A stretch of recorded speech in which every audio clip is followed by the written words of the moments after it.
Olá, bom dia. Você vai ver no Câmara com Notícia. Semana de votações abre com a aprovação de medida provisória no plenário da Câmara e polêmica sobre proposta que altera a legislação eleitoral. A pauta tem ainda proposta que pode ajudar a amenizar a crise nos estados. No Salão Verde, Carolina Nogueira. Ficou para as 11 horas da manhã a sessão do Congresso, que pode votar vetos presidenciais e concluir os destaques à Lei de Diretrizes Orçamentárias do ano que vem. No corredor das comissões, Mariana Pichitsky. Comissão de Combate à Corrupção houve 5 convidados daqui a pouquinho. Telefone, e-mail, endereço, o uso e o compartilhamento de dados pessoais por empresas e pelo governo em análise numa comissão da Câmara é tema de uma série especial de reportagens. Hoje é terça-feira, 20 de setembro, agora em Brasília, 9h02. Esses são os destaques do Câmara com Notícia, que já está no ar.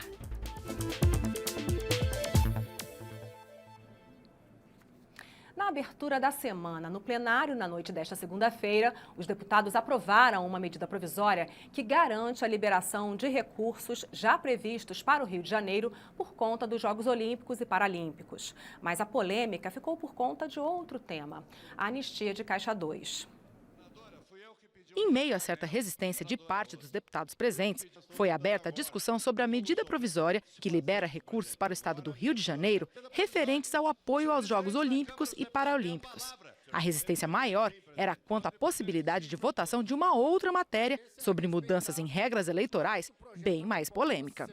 Contra esse projeto, que é uma surpresa para a maioria dos deputados, que é uma anistia de Caixa 2, de crimes eleitorais, etc. Não é contra essa medida provisória. Estou alertando às 20 horas e 45 minutos para que não caiamos numa armadilha de votar alguma coisa que, no fundo, vai significar uma anistia, pegando o país de surpresa, sem sequer o presidente da casa aqui, ocupando a presidência da República interinamente. Tem projeto está rigorosamente dentro do regimento. O presidente da mesa manteve a votação da medida provisória, que foi aprovada. São 2 bilhões e 900 milhões que foram disponibilizados ao Estado do Rio de Janeiro para a realização das Olimpíadas e as Paralimpíadas. Já foram realizadas, encerrou-se no dia de ontem.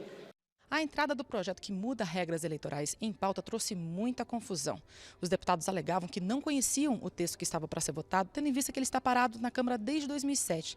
Também tinham medo de que uma possível aprovação dele pudesse trazer uma anistia para quem usou dinheiro ilegal nas campanhas eleitorais, o conhecido Caixa 2. Essa confusão cancelou a sessão do Congresso e suspendeu a da Câmara por mais de 1 hora. Mas nem isso adiantou. Na volta, as discussões continuaram acaloradas e o deputado que presidia a sessão, Beto Mansur, retirou o assunto de pauta. O presidente não tem nada aí no regimento que proíba esse golpe? Isso é um golpe.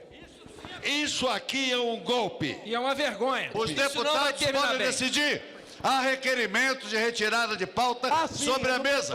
Deixa o plenário. Deixa o plenário decidir. Golpe da madrugada. Faça esse apelo a Vacilíssimo. Encerra a sessão. Não vai terminar bem, presidente. Não vai terminar bem isso aqui. Eu retirei o projeto de ofício porque não há entendimento no plenário.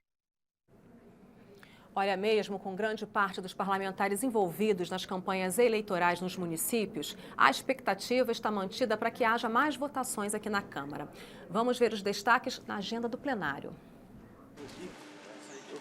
Na semana passada, governadores vieram a Brasília e pediram, tanto para o governo quanto para os parlamentares, que votassem propostas que ajudem a amenizar a crise econômica nos estados. O Palácio do Planalto também tem interesse em liberar mais dinheiro para vários órgãos da administração pública federal, o que depende de aprovação dos parlamentares.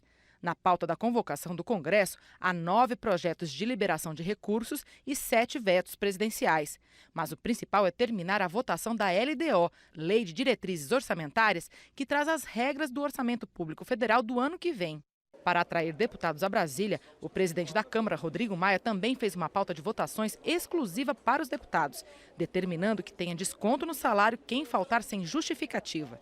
O destaque é o projeto de interesse dos governadores, que permite que governos repassem para bancos privados a responsabilidade de cobrar quem está na dívida ativa.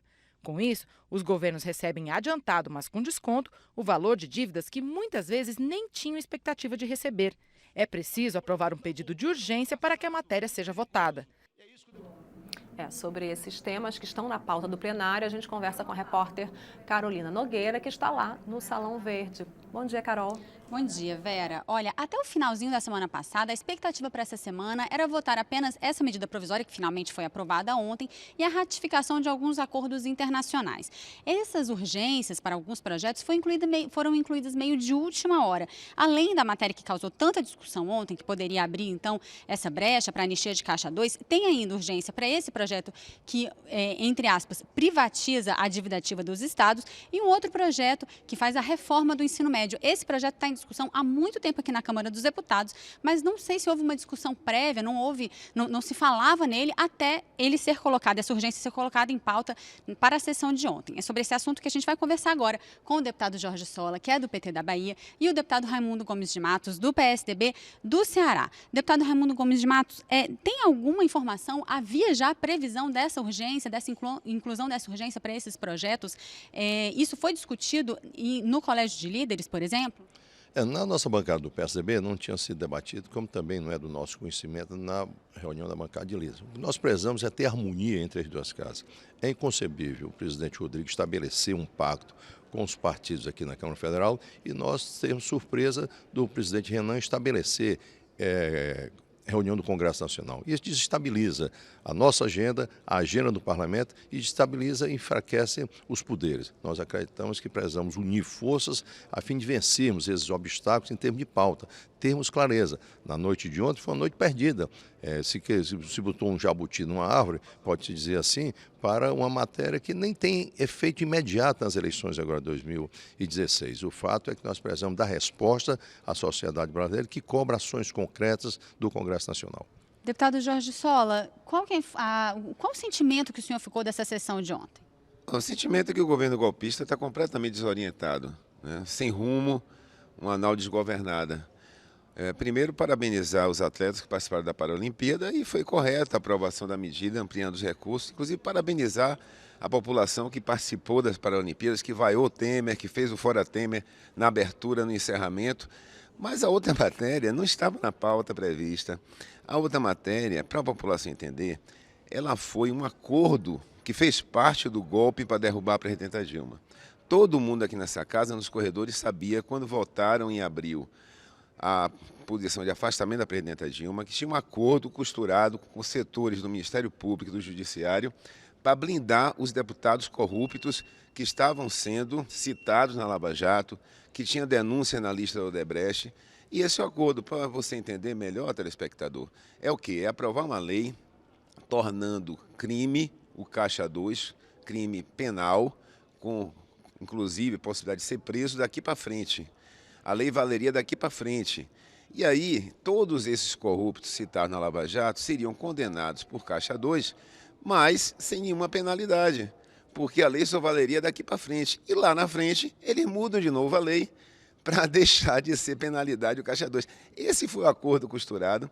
Tem alguns deputados golpistas que posaram de ingênuos, que disseram que não sabiam do acordo, mas todo mundo sabia do acordo, só não sabíamos que iam aproveitar o momento que o presidente golpista estava fora, que o presidente golpista da Câmara estava em exercício do Poder Executivo e, na calada da noite, com apenas 257 deputados, porque muitos estão com a justificativa do processo eleitoral, iriam atropelar mais uma vez o eleitor, além de rasgar o seu voto e tirar a presidenta Dilma, fecharam um acordo e queriam votar ontem aqui um grande acordão de blindagem de corruptos. Isso nós não podemos admitir. Mas esse projeto, até o momento, foi retirado de pauta pelo deputado Beto Mansur, que estava presidindo a sessão até ontem. Deputado Raimundo Gomes de Matos, e as outras urgências que estão na pauta, que continuam na pauta, como, por exemplo, do projeto que reforma o ensino médio, o senhor acha que é um momento que ele pode ser discutido, assim, já direto no plenário? O ministro Mendonça tem uma visão de que nós poderemos aproveitar já o calendário educacional de 2017 e implementar um projeto que o governo PT passou 12 anos sem se preocupar com o ensino médio no nosso Brasil. Essa matéria se encontra na casa, foi feita uma comissão especial, a presidente Dilma não abraçou a educação do ensino médio, o ex-presidente Lula também não abraçou a educação do ensino médio, já que o debate é político, vamos levar para o debate político. E essa matéria se encontra na comissão especial, já está previsto a pauta. Se nós não aprovarmos, o ministro Mendonça espera editar a medida provisória, até porque, diferentemente do que anunciam, o orçamento que está chegando, né, e a LDO já prevê um acréscimo de 7% a mais na educação, diferentemente do que dizem, a área social não vai ter recurso. Se você pegar o orçamento, você pegar a LDO, você vai observar que tem 7% a mais, e contra fatos não há argumentos. A LDO, a LDB é de há 20 anos passado. E 14 anos do governo PT nunca se preocupou em fazer o aprimoramento do ensino médio brasileiro. Nós estamos investindo recurso sem ter a resposta necessária do ensino médio, tendo evasão escolar. A proposta que a Comissão Especial apresentou e que com certeza será debatida aqui no plenário é de nós fazermos com que nós possamos ter, acima de tudo, né, o ensino médio sendo mais atrativo, tendo transversalidade, deixando de ser aquele currículo, né, blindado e oportunizando as regiões também debaterem o seu ensino. Então, nós acreditamos que deverá esse debate vir aqui para o plenário, a fim de nós possamos ter, acima de tudo, uma melhoria e uma perspectiva para os jovens em termos de mercado de trabalho, em termos de sua formação. Deputado Jorge Sola, entre outros pontos, esse projeto permite, por exemplo, que o estudante escolha uma área de conhecimento, entre 4 áreas de conhecimento, faz realmente uma reforma profunda do ensino médio. O senhor acha que é o momento dele ser discutido direto no plenário, com essa urgência que foi colocada? Olha, eu acho que é um tema que precisa ser debatido, até porque durante todo o governo do PSDB não ampliaram o ensino médio no Brasil. É bom lembrar a situação das escolas técnicas federais. Inclusive, teve uma lei do governo Fernando Henrique Cardoso proibindo abrir novas escolas técnicas federais. No meu estado, da Bahia, para você ter uma ideia, até o governo do presidente Lula só tinha uma única escola técnica federal. Hoje nós temos 38 unidades em todas as regiões do estado. Nunca teve uma ampliação tão forte do ensino médio técnico quanto do ensino superior, como tivemos no governo do presidente Lula. Na Bahia só tinha uma única universidade federal, hoje nós temos 7. Então, o investimento tem que acontecer. Durante os governos Lula e Dilma, teve um aumento de 60% acima da inflação no investimento em educação. 7% de aumento no orçamento para o próximo ano é nada mais, nada menos do que repor a inflação, só isso, nenhum aumento real. É o que a PEC 241 aponta. Eles querem, o governo golpista quer congelar os recursos para saúde, educação, previdência, assistência social durante 20 anos. O telespectador tem que saber disso. Querem, durante 20 anos, congelar os recursos para educação, para saúde, para previdência e assistência social. Para quê? Para sobrar dinheiro para pagar mais juros aos banqueiros, sobrar dinheiro para dar mais lucro aos empresários que financiaram o golpe. E isso nós não podemos admitir. Então, o que eles querem com esse projeto? Querem tirar do currículo história, filosofia, sociologia. Eles querem, sob o rótulo de uma escola sem partido, ter uma escola sem história, sem conhecimento, sem cidadania. É isso que eles querem, na verdade, a urgência é essa. A urgência é favorecer os aliados do ministro da Educação golpista, que é do setor privado da educação. Esses são os interesses que estão por trás desse governo golpista. Tirar a história, tirar o conhecimento e a cidadania dos currículos, facilitar os ganhos dos empresários do ensino privado e acabar o investimento no ensino público. É isso que eles querem fazer e nós não podemos permitir que isso aconteça. Toda a expansão que houve do ensino superior, do ensino médio no governo Lula, tem que continuar. E, para isso, a PEC 241 é um grande empecilho, nós somos contra e vamos combater essa política de tirar dinheiro da população, tirar dinheiro de quem mais precisa, para aumentar os ganhos do empresariado, dos banqueiros que financiaram o golpe nesse país. Deputado Raimundo Gomes de Matos, a gente viu a matéria também, tem a prioridade dos estados, essa questão da dívida pública, da dívida ativa dos estados, poder ser assumida por bancos privados. O senhor acha que isso é saudável, é positivo do ponto de vista econômico? No tocante à área educacional ainda, o deputado Sola, infelizmente, não conhece a matéria. Não tem, ele está faltando com a verdade com o povo brasileiro, com o telespectador. Nós precisamos ter respeito ao telespectador. Em momento nenhum a matéria não tira história, não tira conhecimento, muito pelo contrário, fortalece. Então, para nós termos transparência, nós precisamos sempre falar a verdade, ter dignidade nos nossos pronunciamentos. No tocante à situação dos estados, é claro que os estados estão nessa situação em virtude da má administração financeira do governo do PT. O endividamento dos estados não foi culpa só dos governadores, foi culpa do governo central. E por isso que nós precisamos ver, acima de tudo, né, a necessidade que nós temos de garantir uma certa reposição. O que nós precisamos também fazer uma diferenciação entre o Nordeste, que alguns estados não se endividaram tanto, como também o Sul e o Centro-Oeste. A questão de fazer uma certa privatização, isso é um assunto que não foi debatido ainda na Casa e nós acreditamos que terá resistência. É claro que alguns governadores estão tentando buscar efetivamente, né, essa compensação, mas o fato é que os estados estão quebrados em virtude da má gestão do ex-presidente Lula, da ex-presidente Dilma na área financeira. E contra fatos não há argumentos. Não se trata de golpe, se trata de transparência, se trata de falar a verdade para o Brasil. Os 12 milhões de desempregados foi efetivamente má condução da política pública, das políticas econômicas e sociais do nosso país. Deputado Jorge Sola, sobre esse assunto, e também já faço uma pergunta, já adianta a pergunta que vou fazer para o deputado Raimundo Gomes de Matos também, sobre a sessão do Congresso. Será que hoje ela acontece de fato? Olha, primeiro, quem falta com a verdade com o eleitor é o PSDB, que deixou o país quebrado no governo Fernando Henrique Cardoso, faliu o Brasil 3 vezes, deixou uma dívida monstruosa, deixou milhões de desempregados. Nunca o Brasil teve tanto desempregado, tanta dívida, tanta falência, quando foi no governo do PSDB.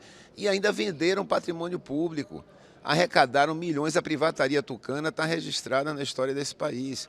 Roubaram, desviaram, corrupção, quebraram o Brasil. Quando o Lula entrou, o Brasil estava falido. Falido. A Petrobras é corrupção desde o governo Fernando Henrique Cardoso. Os corruptos da Petrobras são colocados lá há muito tempo. Então não adianta mentir. Por mais que os jornais televisivos, por mais que a mídia monopolista passe uma versão diferente, a verdade está aí. Está gravada, a TV Câmara presta um grande serviço, está gravado os depoimentos de todos os corruptos que vieram na CPI da Petrobras, da qual fiz parte, dizendo que a corrupção da Petrobras já existia desde o início do governo Fernando Henrique Cardoso. Então vamos parar essa hipocrisia, vamos parar de mentir para a população e dizer a verdade. O que querem fazer com a educação, com a saúde, é tirar dinheiro mesmo. É tirar dinheiro para pagar os banqueiros, para pagar os empresários que financiaram o golpe. Isso que está aí. Quem mente e quem esconde a verdade é quem fez como ontem. Ontem tentaram aprovar um projeto para anistiar os corruptos do PP, do PMDB, do PSDB, todos citados na Lava Jato, Aécio, Serra e companhia, aprovando um projeto na calada da noite, sem estar na pauta anteriormente. Para você ter ideia, o acovardamento era tão grande, a hipocrisia era tão grande, que não tinha nenhum deputado com coragem de se inscrever para defender o projeto. Está aí registrado. Nenhum deputado se inscreveu para defender o projeto. Não tinha pai nem mãe, não tinha nem material genético para ser analisado. Estavam acovardadamente dando mais um golpe no eleitor. Felizmente, a bancada do PT e dos outros partidos aliados derrubaram essa tentativa de, mais uma vez, tirar de você, eleitor, a decisão e blindar a corrupção. Blindar a corrupção, porque nas Olimpíadas e Paralimpíadas, quem ganhou mais medalha foi Aécio, na modalidade de corrupção e citação na Lava Jato. E isso não aparece na mídia, não aparece nos telejornais da mídia monopolista.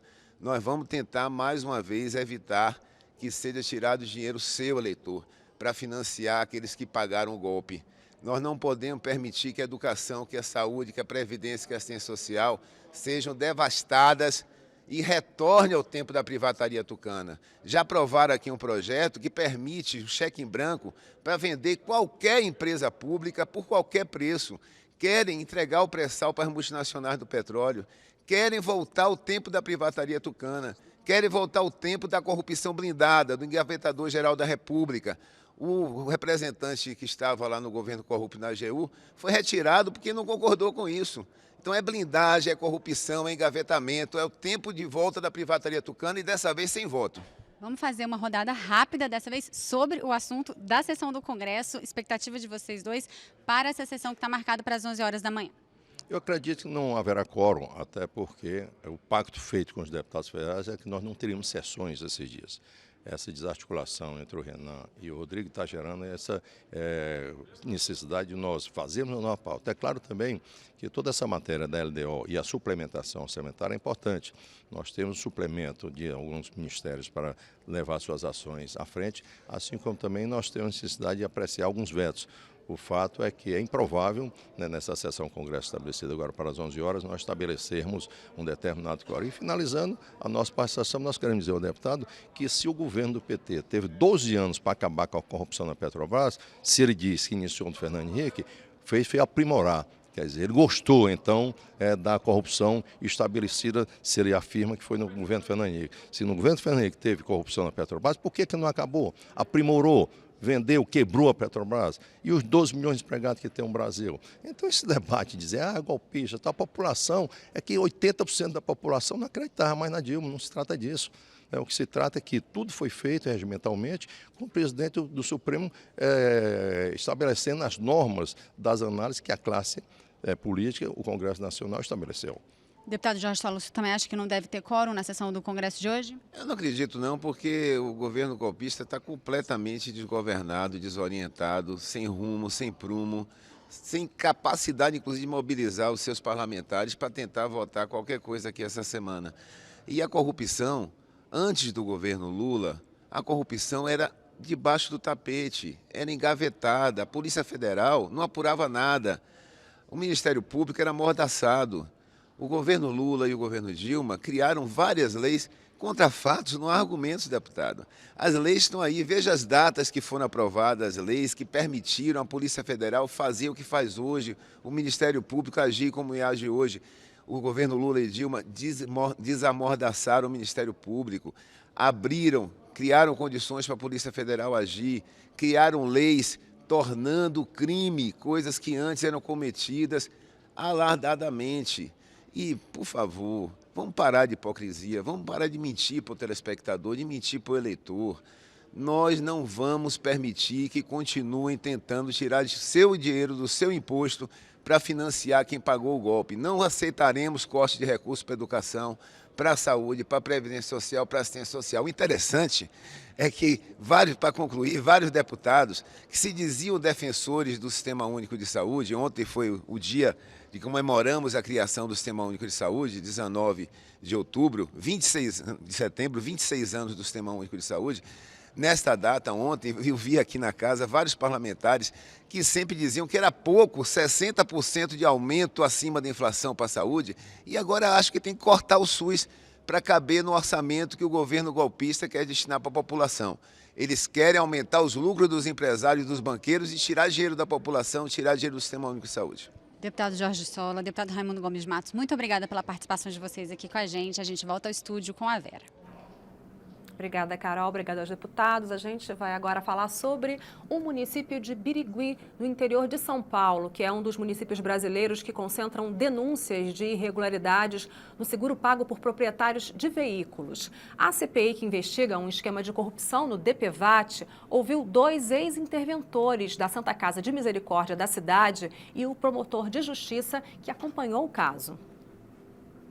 Fábio Dutra Bertolin e Gabriel Genário de Moraes atuaram dentro da Santa Casa de Misericórdia de Birigui, no interior de São Paulo, com a missão de verificar denúncias de que recursos do seguro DPVAT seriam usados irregularmente no hospital.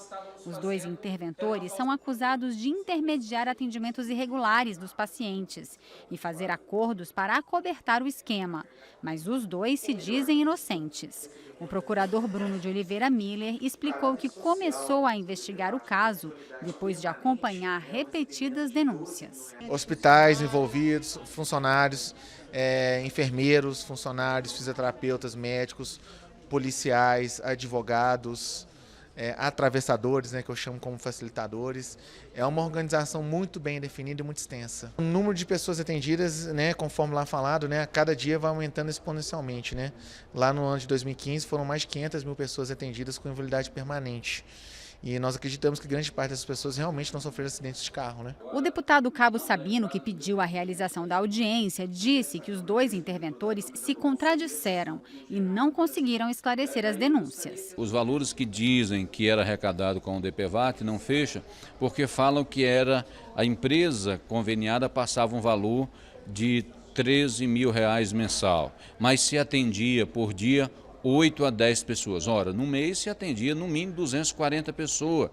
Quando você divide isso por R$13 mil, você estava dizendo que um atendimento saía a R$40. Quando o outro Quando saiu o diretor que veio o outro, o diretor disse que o valor mínimo de uma diária de internação numa enfermaria, que é o mais barato, custaria R$100 só a internação, sem falarmos das questões de medicação. Relator da CPI, o deputado Wellington Roberto, acredita que o caso de Birigui é mais um exemplo de uso irregular do seguro DPVAT no Brasil. Ele espera que a comissão seja prorrogada pelo plenário e tenha mais tempo para concluir as investigações. É um verdadeiro caos essa situação do seguro do DPVAT, né? Uma situação que nós nos deparamos de uma forma muito forte em relação a desvios de verbas públicas. Por que pública? Porque, na verdade, é dinheiro do contribuinte. E, dessa forma, nós iremos ver se essa possibilidade de prorrogação seja realidade, para que nós possamos concluir no prazo de mais 30 ou 40 dias, se assim for o entendimento do presidente, né, o nosso relatório. O prazo de funcionamento da CPI vence no dia 27 desse mês. Uma eventual prorrogação precisa ser aprovada pelo plenário da Câmara. O desafio, segundo o relator, é que só há sessão marcada para depois das eleições municipais, no dia 2 de outubro. E agora a gente vai falar sobre os trabalhos desta manhã, de terça-feira, nas comissões da Câmara. Eu vou falar agora com a repórter Mariana Prischitski. Bom dia, Mariana. Tem reunião agora bem cedinho, não é? Bom dia, Vera. Bom dia a todos. O destaque aqui do Corredor das Comissões é mais uma reunião da comissão que analisa as medidas de combate à corrupção. São 5 convidados, entre eles o presidente da OAB de São Paulo, também a representante do Tribunal de Contas da União e também da Procuradoria-Geral da República. A gente está aqui mais uma vez com o deputado Joaquim Passarinho, que é o presidente da comissão especial. Deputado, antes de tudo, vai repercutir certamente aqui esse projeto sobre Caixa 2, que foi discutido ontem no plenário e não foi votado. Qual que é a sua impressão sobre isso? Como é que vai ser a discussão aqui na comissão? Olha, nós tivemos uma surpresa, né? Nós não fomos convocados com esta pauta. Apareceu esse projeto do 1210 ontem, do nada, um projeto de 9 anos atrás, que se apareceu dizendo que ia ter uma aglutinativa. Não apareceu o pai da criança, ninguém sabe quem foi que puxou, ninguém sabe qual é o relator, ninguém sabe qual é o texto.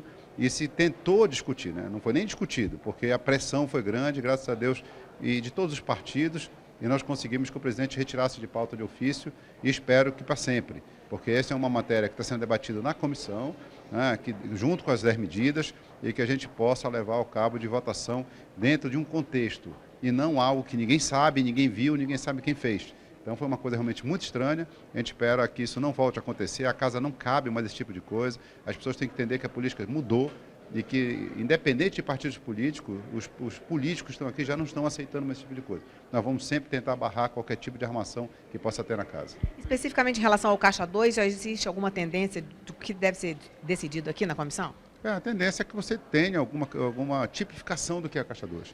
Hoje o Caixa 2 não existe como crime, ele é apenas contabilização errada de uma campanha que no máximo que pode dar é uma inegibilidade de 8 anos.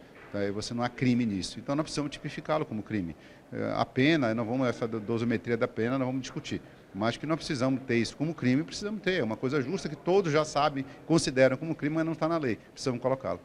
Deputado, a comissão vem trabalhando mesmo nessas últimas semanas antes das eleições, e ontem eu estava falando que teve em Santa Catarina, discutindo uma outra possibilidade que deve entrar nas discussões aqui na comissão especial. Nós tivemos ontem um encontro feito pela Justiça Federal de Santa Catarina, junto com o ENCLA, com um seminário internacional, com 8 palestrantes internacionais, falando sobre o whistleblower, que seria o informante do bem, o cooperador de boa-fé, ou seja, aquela pessoa que está dentro do serviço público e que sabe de alguma coisa que ele possa denunciar para evitar o desvio de recursos. E essa pessoa tem que ser protegida, ela tem que ter a sua denúncia investigada, né? Mas, porém, tem que ser protegida para que ela não sofra retaliações dentro da sua instituição. É um instrumento que já existe no mundo todo, nós estamos olhando para tentar ver se a gente coloca também nessas 10 medidas esse ponto dentro do Brasil. E a expectativa para hoje, deputado, desses 5 convidados de hoje? Sempre ouvi, acho que já está você já discutiu, nós estamos vendo a discussão praticamente se repetindo, né? Os temas que devem ser realinhados, que nós não podemos tirar direitos de garantia de ninguém, mas principalmente o que nós sempre colocamos, nós podemos mudar o texto, nós podemos aprimorar o texto, nós podemos trazer novos textos, Nós não podemos nos omitir de enfrentar esses problemas que foram apresentados e apresentar ao plenário uma solução.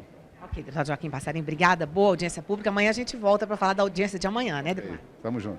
Tá bom. Obrigada, deputado Joaquim Passarinho. Vera. Obrigada, Mariana. Deputado, você já viu nesta edição do Câmara com Notícia. Semana de votações no plenário abre com a aprovação de medida provisória e polêmica sobre proposta que trata de Caixa 2 em campanha.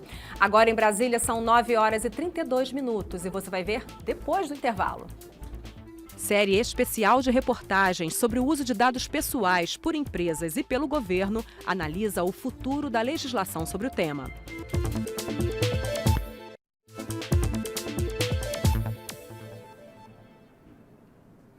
Você já recebeu um cartão de crédito de um banco ou uma bandeira que você não costuma usar?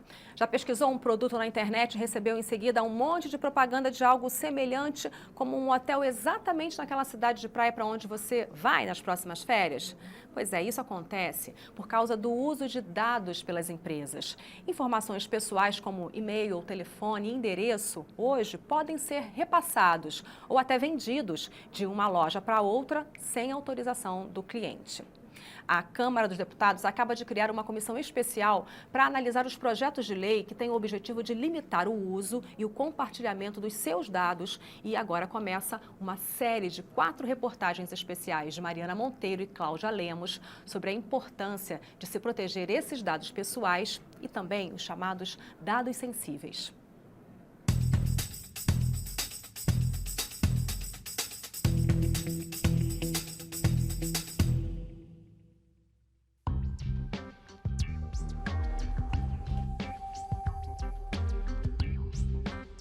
O empresário Samuel Ninô faz compras pela internet há muito tempo. É verdade que ele já usou mais a rede para consumir. Reduziu as compras virtuais quando percebeu que cada vez que fazia o cadastro em um determinado estabelecimento, seus dados eram repassados para outras lojas, sem que ele tivesse dado autorização para isso. Hoje eu até tenho receio de passar meu e-mail. É comum que na minha caixa de entrada eu ter vários e-mails de lojas que eu já fiz, ou então você vai fazer alguma compra pela internet e acaba que do nada você começa a receber um monte de propostas, de produtos relacionados. Para diminuir a invasão de spams em seu computador, Samuel mudou de hábitos. Toda vez que eu ia usar algum aplicativo, ele tinha aquela opção de logar com o Facebook e eu fazia isso com uma frequência. Hoje eu não faço mais, porque eu percebo que depois que eu comecei usar essa opção de logar com o Facebook, de certa forma esses aplicativos eles tinham acesso a todas as minhas informações. Então eu percebi que no decorrer do tempo eu estava sendo ainda mais incomodado, com mais anúncios, com mais mensagens.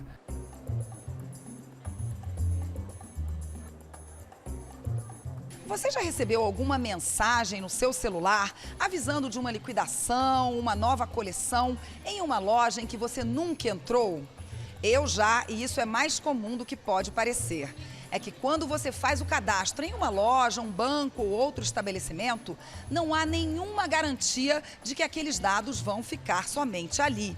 Muitas lojas vendem os seus dados para outros estabelecimentos. Aqui nesse shopping, muitas pessoas também já se sentiram incomodadas com esse assédio comercial. Direto eu recebo mensagem pelo celular de umas operadoras de banda larga, de televisão. Às vezes você acaba cadastrando em um site, você acaba recebendo de outros sites que você não teve nenhum contato. Eu acho que é uma invasão de privacidade.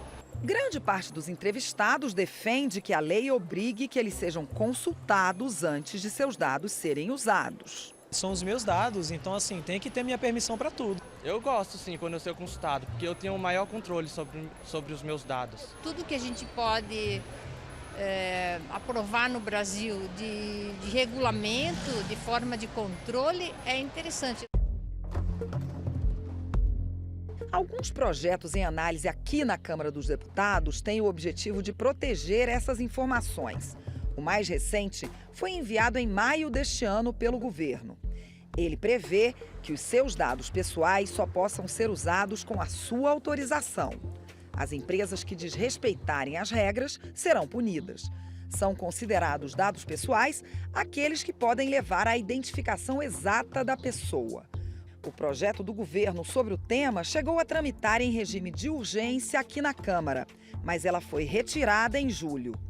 O deputado Sandro Alex, que foi relator da proposta naquele período, acredita que o tema merece sim ser analisado com prioridade, mas também com outro cuidado.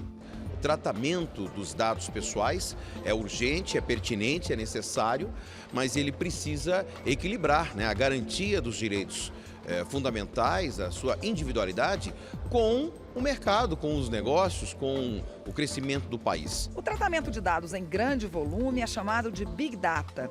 Especialistas preveem que ele vai render 1 trilhão e 600 milhões de dólares para as empresas do setor nos próximos 4 anos.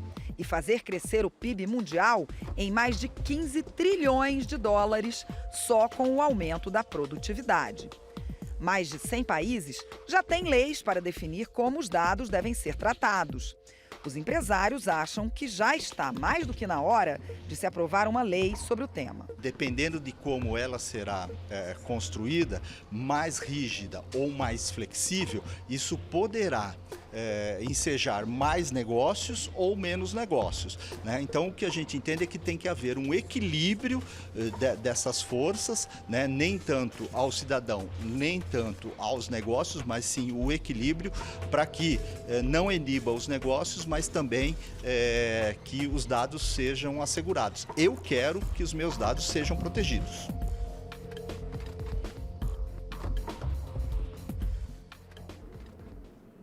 Nas próximas reportagens da série, nós vamos mostrar como estamos o tempo todo entregando dados pessoais para as empresas. Você também vai saber o que já é e o que não é consenso ainda em relação ao teor da nova lei para proteger a privacidade do cidadão. Agora em Brasília, 9h39. E o cidadão vai contar a partir de agora com um canal específico na internet para denunciar violações de direitos praticados pelos programas de TV com temática policial. A plataforma Mídia Sem Violações de Direitos foi lançada aqui na Câmara com a presença de várias entidades. Veja como essa plataforma vai funcionar. Os programas que mostram casos de polícia são transmitidos diariamente em canais abertos da televisão brasileira. Costumam ter muita audiência. Além de reportagens onde a polícia aparece combatendo os crimes ocorridos no dia, esses programas são ancorados normalmente por jornalistas que fazem comentários pessoais sobre a atuação da polícia e os próprios criminosos. A plataforma Mídia Sem Violações de Direitos pretende coibir os excessos cometidos por quem faz esses programas. Entre as violações de direitos estão incitação ao crime e à violência, exposição indevida de pessoas e identificação de adolescentes em conflito com a lei. Nestas entrelinhas desses programas se incentiva a criminalização dos adolescentes. E nós sabemos que no país os adolescentes são responsáveis por 1% dos casos de violação grave, né, frente a infrações e etc. As denúncias de excessos serão feitas pela internet. A idealizadora da campanha explica melhor como ela vai funcionar. Então, se você vê um problema, uma agressão aos direitos na mídia, você dificilmente vai ter onde denunciar. Então, essa plataforma ela pretende ser esse mecanismo de denúncias para que toda a população possa criticar a mídia, saber mais sobre a regulação da mídia e também apontar as violações que ocorrem. E a cada ano ela vai gerar um ranking anual do programa que mais viola os direitos humanos.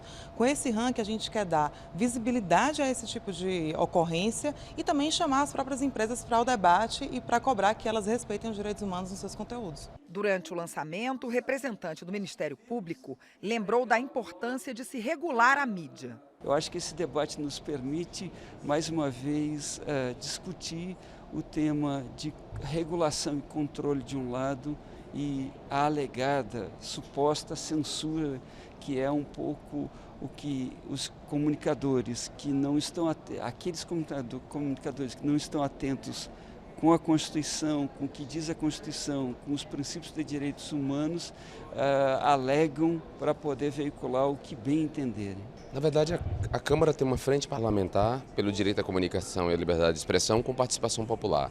Isso significa que essa frente é formada por deputados, mas também por representantes da sociedade civil. E essa é uma demanda da sociedade civil.